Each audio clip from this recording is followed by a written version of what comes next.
Takže vás zdravím.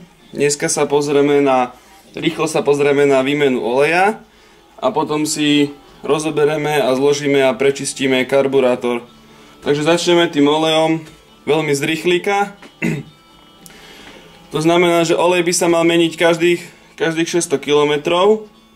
Ja ho mením pravidelne, dosť častejšie, skoro každých 300, pretože je veľmi dôležitý pri chode 200 desiny, keďže vo vnútri v mechanizme sa nachádza voľnobežka.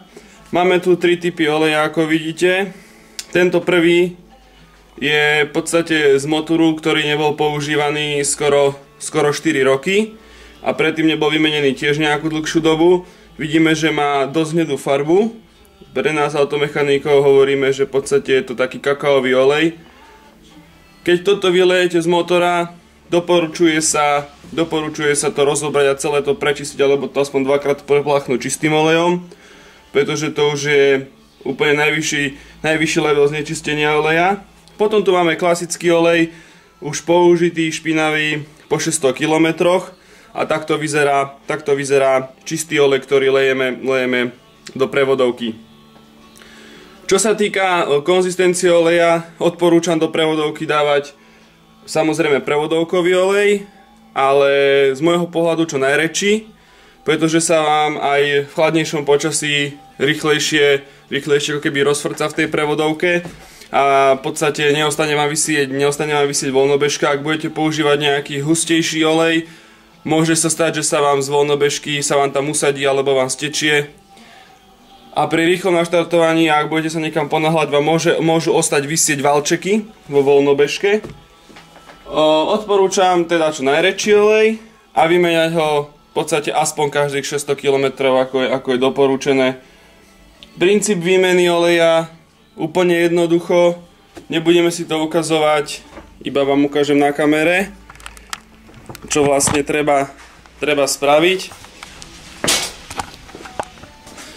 Ako prvé sa povolí napúšťacia skrutka, táto hore, potom si povolíte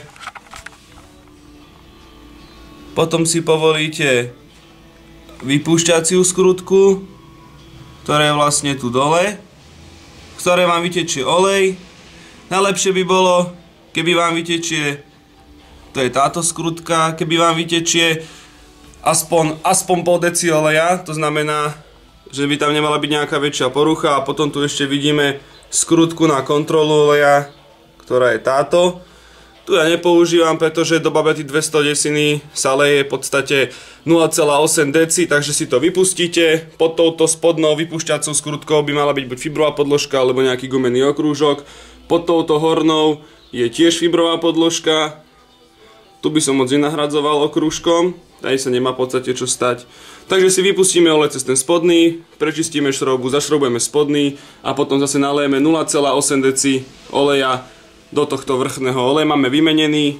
Ak neviete koľko je 0,8 deci alebo nemáte nejaký pohárik, kde by ste si to odmerali, tak si povolíme túto kontrolnú skrutku, budeme liať olej pomaličky dotedy, dokedy nebude túto hladina, nezačne vám z toho tiecť olej.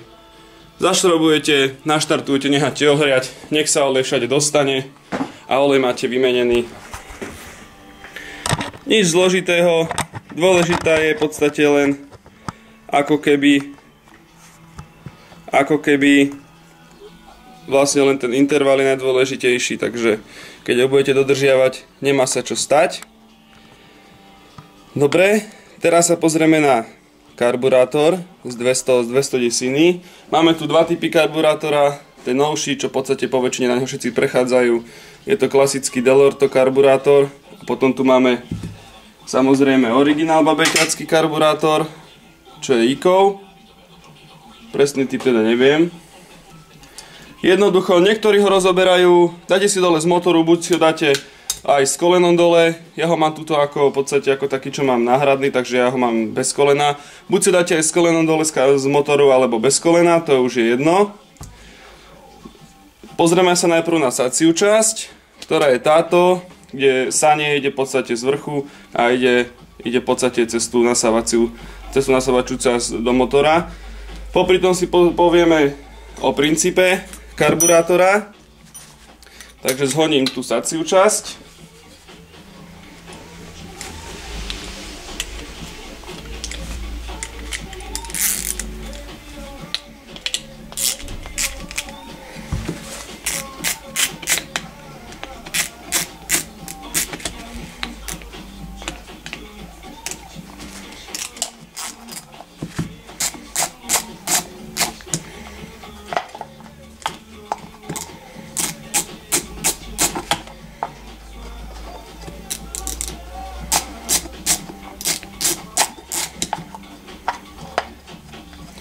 Takže po zhodení tohto sacieho krytu vidíme v karburátore v podstate, počkajte, toto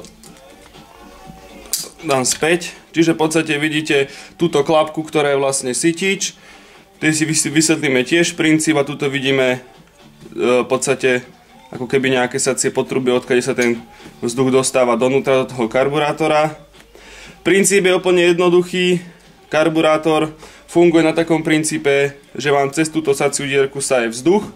Samozrejme ten priebeh je strašne rýchly, keďže motor pracuje niekedy na 4000 otáčkach. Čiže vám cez túto saciu dierku saje vzduch, ktorý ide v podstate týmto smerom, v podstate priamo cez ten karburátor rovno do motoru. Tu máme dole vaničku s benzínom, kde je v podstate namočená tryska a tým ako ten vzduch tadeto vrchom prechádza, tak vám v podstate z tej trysky namočenej benzíne vyťahuje benzín a tu vám už v podstate máte zmes, ako keby nejakú aerosol vzduch s benzínom, kde je priebežný nejaký pomer, by tam mal byť 8:1. Táto vstupná klapka v podstate funguje ako sytič. Sytič funguje na princípe takom, že keď ho zatlačíte, tak vám v podstate kompletne zablokuje prístup vzduchu. Saje vám iba cez túto malú dieročku tu na dole, neviem či ju je vidieť. Čiže v podstate do motora dávkujete skoro zmes čistého paliva, ktorá vám vyťahuje odtiaľto. Totálne hustá zmes, to sa používa hlavne pri studených štartoch, aby vám rýchlejšie naštartovalo. Potom si samozrejme môžete puknúť, keď pridáte, sa vám vráti. Má to dve polohy, zase polovičná zmes a potom už klasická zmes. Dobre, princípy sme mali prebratý, takisto ako na čo funguje sytič. Rozoberieme si teda tú spodnú časť, ktorá drží dole, miska dole drží na dvoch šrouboch, nič zložité.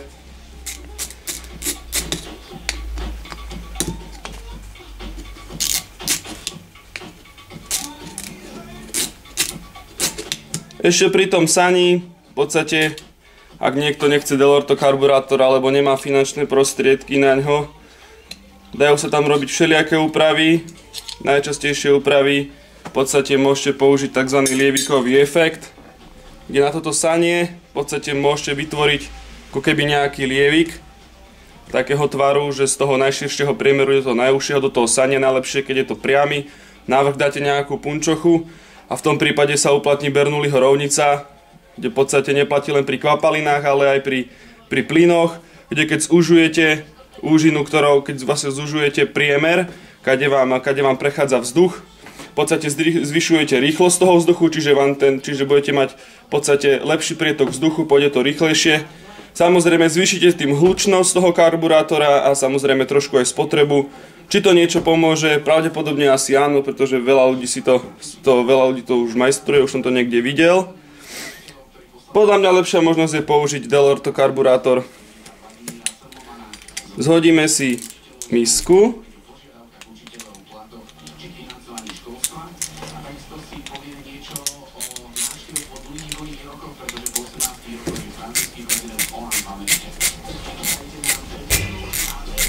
Drží na 4 šrouboch zo spodu. Najlepšie je, keď sú celkom dosť utiahnuté, ale zase ani nie moc, aby si zase nestrhli závit. Medzi miskou a karburátorom samotným by v podstate malo byť tesnenie.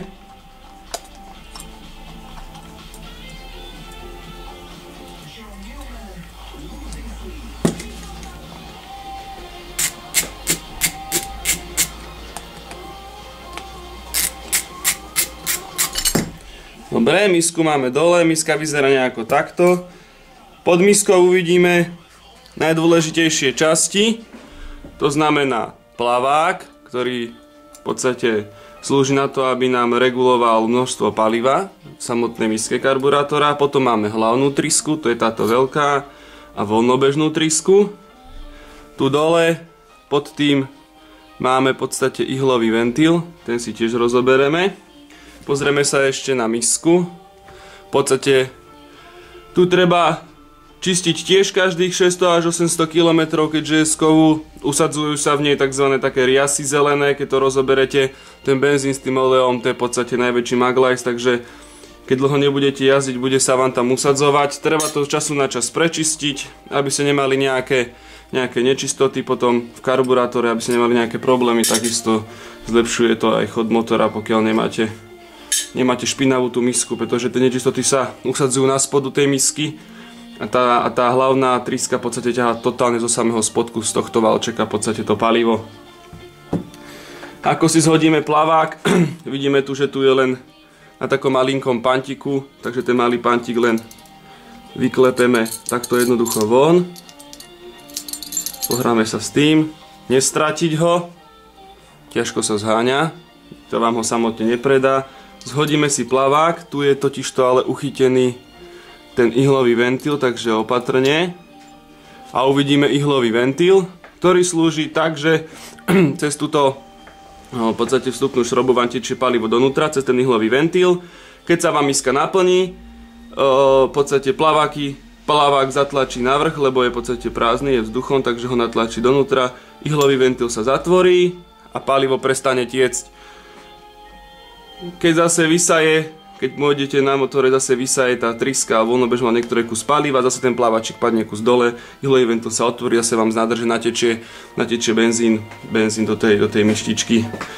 To sú v podstate najčastejšie poruchy pri karburátore. Ak otvoríte v podstate ventil na nádrži a tečie vám z karburátora benzín buď zo sania, nebude aj do motora, to asi nezistíte, ale zo sania keď vám tečie, je buď na chybe tento plavák, ktorý môže byť deravý, čiže natečený, donútra natečie vlastne benzín, tým pádom už nespĺňa svoju funkciu, alebo môže byť ešte vyhnutý, buď takto donútra, alebo môže byť jedna vyššie, jedna nižšie, čiže už sa opiera a nezatvára vám poriadne ihlový ventil. Alebo máte pokazený ihlový ventil, už je vybehaný, vylagrovaný, takže vymeniť ihlový ventil. Vidíme, že tu máme tesnenie medzi miskou a hlavným a karburátorom. Veľmi dôležité, spomenieme si ho, keď budeme skladať. Vyťahnutie ihlového ventilu, veľmi jednoducho, zase len kľúč alebo račňu, neviem presne koľkatka to je. No, pravdepodobne asi sedmička.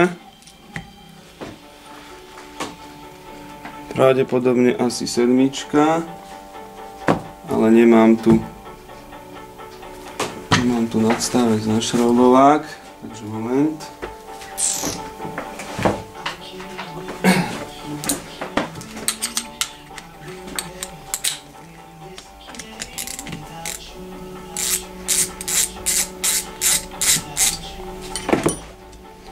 Takže ihlový ventil máme vonku, celý vyzerá nejako takto, kde tu nám vám teče, tade to vám teče v podstate palivo donútra a takto beha hore dole, čiže otvorený a takto ho máte zatvorený. Dôležitou časťou ihlového ventilu, neviem či to bude vidieť, no ja ho tu ani nemám. Tuto vo vnútri, kde bol zašrobovaný ihlový ventil, je malá fibrová podložka. Keď ju tam nemáte, môže vám to tiecť, ale nemusí, ale môže to byť tiež jedna z poruch, keď vám bude tiecť zo sania benzín, takže keď si budete kúpať ihlový ventil, skúste si k nej zohnať aj tú fibrovú podložku. Zhodíme si hlavnú trysku a zhodíme si trysku voľnobehu. Najčastejšie chyby pri tryskách sú upchatie trysky.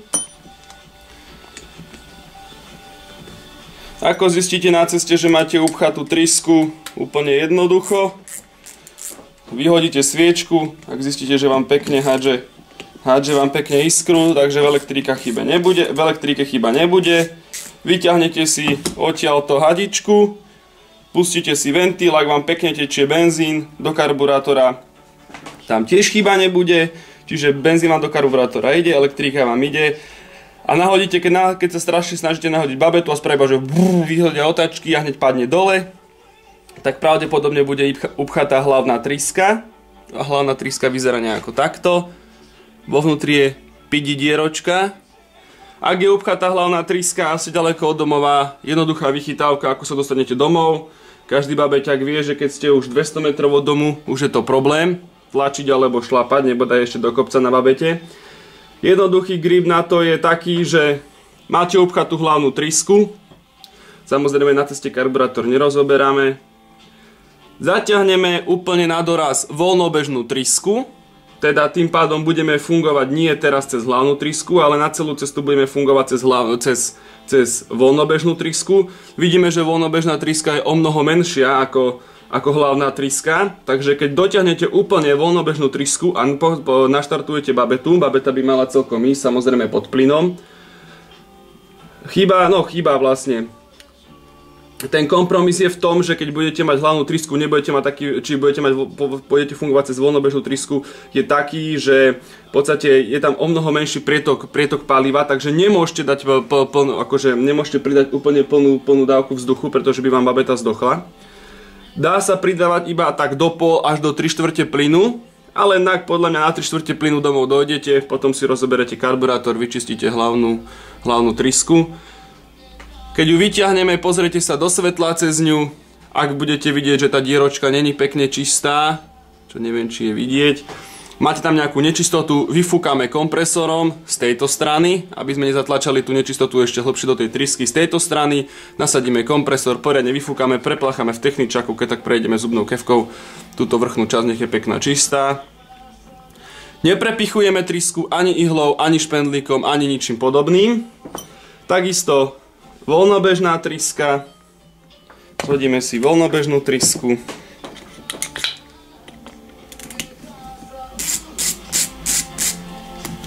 Tá je iba takáto pidi malinká, ona v podstate slúži iba na správny chod na voľnobehu.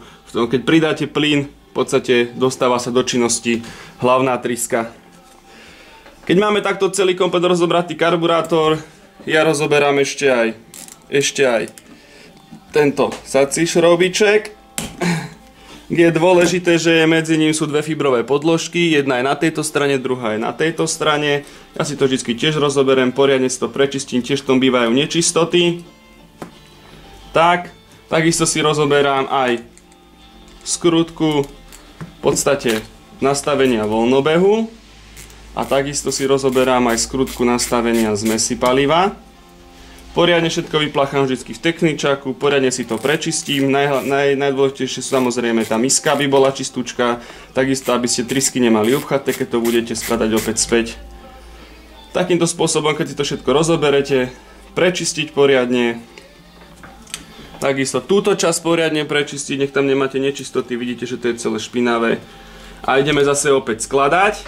Skladám to takým spôsobom, že ako prvý si dáme ihlový ventil, takisto ako sme rozoberali späť, pozrieme sa, či tam je podložka pod ním, môže to robiť problémy, ale nemusí. Takže dáme si tam voľnobežnú trysku, to bola devina kľúč, devina račňa.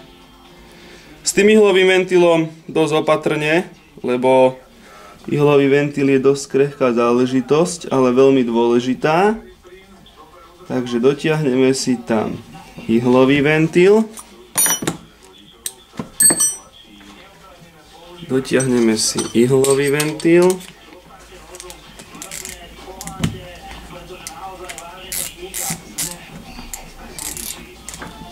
S citom. Potom sa ešte raz presvedčíme, že je úplne dotiahnutý, ale s citom. Dobre. Zašrobujeme si hlavnú trysku. Prečistenú. Prekontrolujeme si ju cez vzduch, teda že je v poriadku, že ju nemáme upchatú, keď ju dávame späť. Takisto dotiahneme na fest, ale s citom, keď už nejde, nedosahujeme na silu. Voľnobežnú trysku dotiahneme.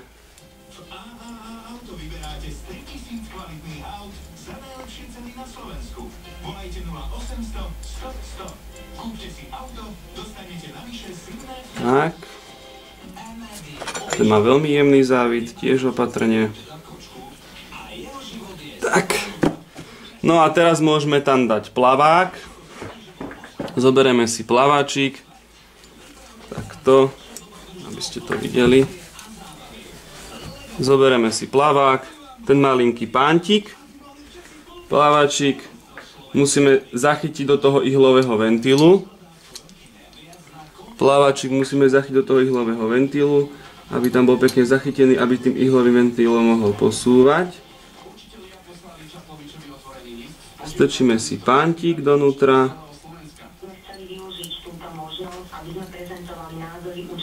Uchytíme ho.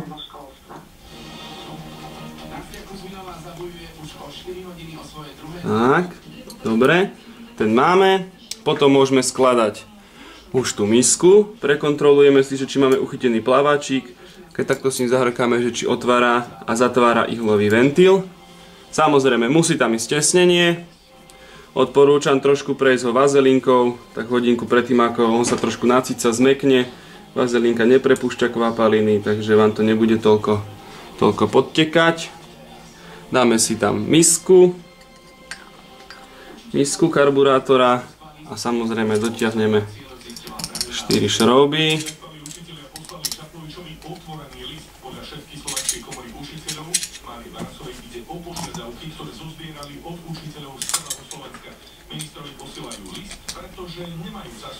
Tak. Dotiahneme. Najprv každý len tak decentne.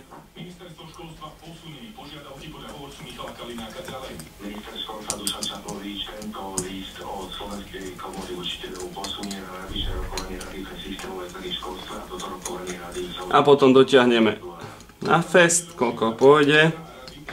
Keď toto máme zložené, môžeme ísť skladať skrutky, ktoré slúžia na nastavenie voľnobehu a na nastavenie v podstate zmesi. Keď ste si ich už rozobrali, tak rovno poviem aj, ako sa nastavuje karburátor.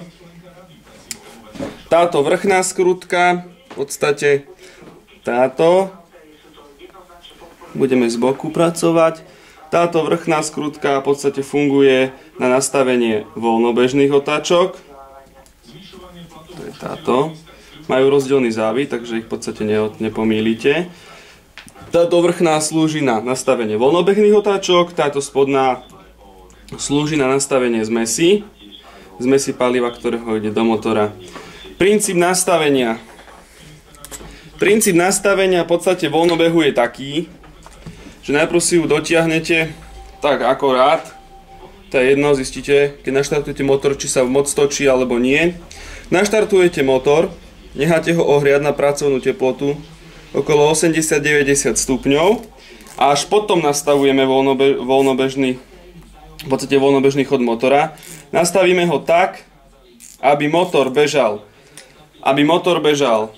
v podstate pekne a čisto, nevynechával, ale snažíme sa tak, aby nám na tých 90 stupňoch sa v podstate netočilo zadné koleso, alebo jemne sa otáčalo.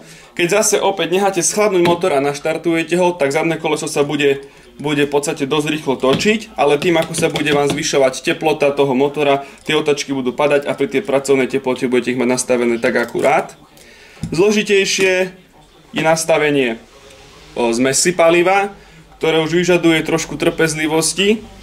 V podstate delenská príručka hovorí o tom, že nastavenie, ešte tu si spomenieme pri tejto, že pridávaním, zašrobovaním pridávame otáčky, povolovaním znižujeme otáčky. A teraz sa vrátime k tejto, v podstate zmesi paliva, chce to trpezlivosť, teda delenská príručka hovorí o tom, že nastavenie je také, že si dotiahnete tú skrutku v podstate úplne na doraz, nie silou. A mala by sa pohybovať v rozmedzi, keď začnete povolovať, v rozmedzi od 1,4 až 1,5 otáčky. Takže ja som to robil vždycky tak, že som si ju povolil o 1,4 otáčky a teraz nastáva ten čas, kde budete potrebovať trpezlivosť. Necháte si ju takto nastavený, nahodíte si karburátor, začnete na tom jazdiť. V podstate prekontrolovanie zmesí spravíme tak, že po odjazdení 5 až 10 km zhodíme sviečku a sviečka pri ideálnom nastavení tejto zmesi by mala byť uhlovo-červená, bez hociakých úsadení na nej, pekne uhlovo-červená. V prípade, ak máme sviečku sfarbenú do siva, do šeda, nebodaj do biela, zmes je príliš chudobná, takže si povolíme tú skrutku, ale iba o štipku. Nebudeme povolovať o nejaké polotáčky, štvrťotáčky, o štipku povolíme, pretože ten rozsah je v podstate štvrť otáčky od 1,4 až po 1,5. Povolíme si, takže keď povolujete, zvyšujete zmes, v podstate pridávate viacej paliva. Potom zase sa prebehnete, zase si zhodíte sviečku, pozrite, či už je uhlovo červená alebo nie. V prípade, ak zhodíte sviečku a bude čierna zafarbená, bude špinavá od oleja, bude na nej taká nečistota, taká maglavá, taká čierna, tak zmes je príliš hustá, takže zase opačne chceme ju v podstate zriediť, takže zase doťahujeme o kúštiček. Chce to trpezlivosť, keď si to vyladíte, budete mať pekne uhlovo červenú a budete to cítiť aj na chode motora. To je nastavenie týchto dvoch skrutiek. A teraz si ešte zložíme si tento šrobík, cez ktorého nám tečie palivo do karburátora. Pozrieme sa na to detailnejšie. Dve fibrové podložky, jedna, druhá. Prečistíme tiež, keď budeme vkladať vnútro. Vyplachneme v techničáku, prepláchame cez kompresor, prefúkame cez kompresor a hotovo. Dotiahneme si ju z profilu zase. Dotiahneme si ju. Tá by mala byť dotiahnutá celkom dosť na fest, tam by sa záved nemal strhnúť, tak aby vám netieklo odtiaľ. By mala byť desinka kľúč.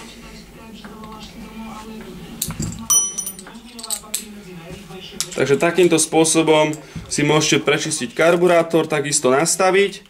Nastavenie karburátora, v podstate tej zmesi môžete robiť aj v podstate, aj keď ho nepričistíte, pozrite si sviečku, vidíte podľa toho, aká je. Takto si zložíme karburátor. Samozrejme, ešte nám ostáva tento sací kryt na vrch a táto miska spodná. Aby ste tú misku dali správne, aby ste ho nedali opačne, potom to zistíte, až keď nahodíte kolienko a zašrobujete, zistíte, že ste si ho dali opačne. To je potom dosť blbé, musíte celé zadzovať. Jednoducho, táto dierka, ktorá je tu na spodu, ide na stranu, v podstate skrutiek, ktorými nastavujeme voľnobežné otačky a zmes motora. Takže zase zo spodu.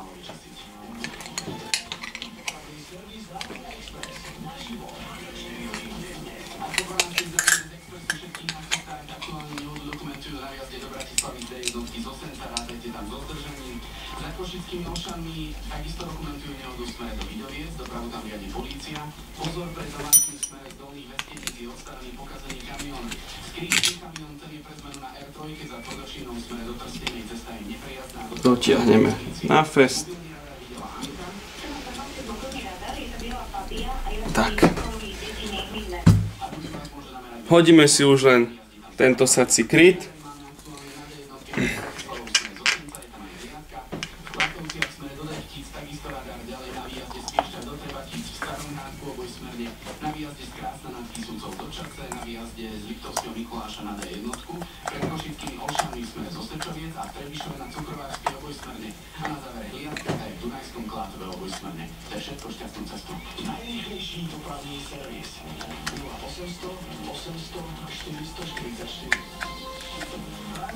Takže to by sme mali. Karburátor máme prečistený, nastavené voľnobežné otáčky máme, takisto zmes. Trysky sme si prečistili, prekontrolovali sme si ihlový ventil, plavák, takisto sme si spomenuli poruchy a v podstate gripy, keď sa vám niečo stane na cestách. A teraz iba rýchlo letom svetom si ešte prebehneme karburátor Dell'Orto, ktorý je samozrejme, princíp karburátora je stále ten istý. Na princípe karburátora sa nemá čo pokaziť, takže keď niekto tvrdí, že sa mu pokazil karburátor, že si ide kúpiť nový, je to blbosť. Pokaziť sa môže iba v podstate nejaké časti alebo nejaké mechanizmy toho karburátora, ktoré slúžia na správnu funkciu, čiže buď ten ihlový ventil, alebo ten plavák, alebo máte nastavené, alebo máte niekde upchaté sanie, takisto, alebo vám netečie palivo do karburátora. Ale rýchlo letom svetom Dell'Orto karburátor, ktorý v podstate má už iné sanie, takéto oblé, má nastavenie iba voľnobežných otáčok, to znamená, že zmes tam už je v podstate pevne nasadená. Výhoda Dell'Orto karburátora je táto časť, kde v podstate, keď si ju rýchlo letom svetom zhodíme, v podstate je to podobný šrob ako tu, ale Jíkov karburátor nemá v sebe filter, ktorý by v podstate zabraňoval vstupu nečistotám dovnútra karburátora. Keď si zhodíme Delorto,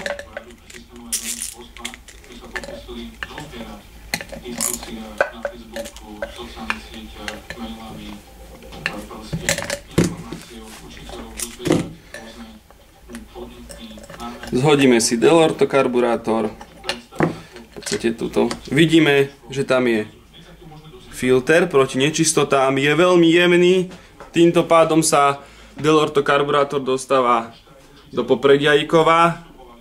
Toto pravidelne čistiť, tento to má, budú tam nečistoty z nádrže.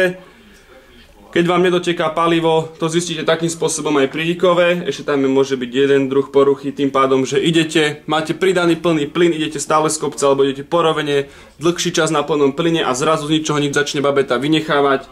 Problém je v tom, že buď máte upchatý tento filter, alebo pri ikove máte upchatý v podstate palivový ventil na nádrži.